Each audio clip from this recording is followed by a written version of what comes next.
Duit PTPTN baru masuk seminggu je, tapi dalam akaun baki tinggal RM2 je. Pernah kena tak macam ni?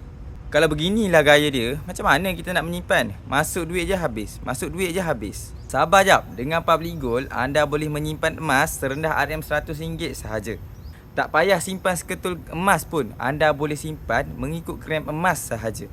Zaman sekarang ni, kalau student tak simpan duit, duit tu akan habis juga. Sebab ada banyak tempat kita boleh belanjakan. Kalau kita berjaya simpan duit sekalipun, belum tentu duit tu boleh kekal dalam bank kita.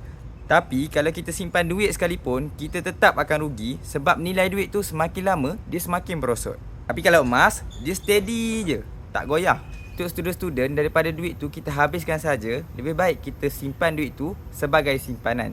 Lagi awal kita mula simpan emas, lagi untung kita dengan emas. Akaun emas Get Public Gold ni student friendly dan simpan dekat dalam tu pun tenang. Student yang tengok video saya ni, jom mulakan simpanan emas. Klik saja link dekat profil saya untuk daftar akaun emas dan tengok pin video bagaimana nak mulakan simpanan emas pertama bersama Public Gold.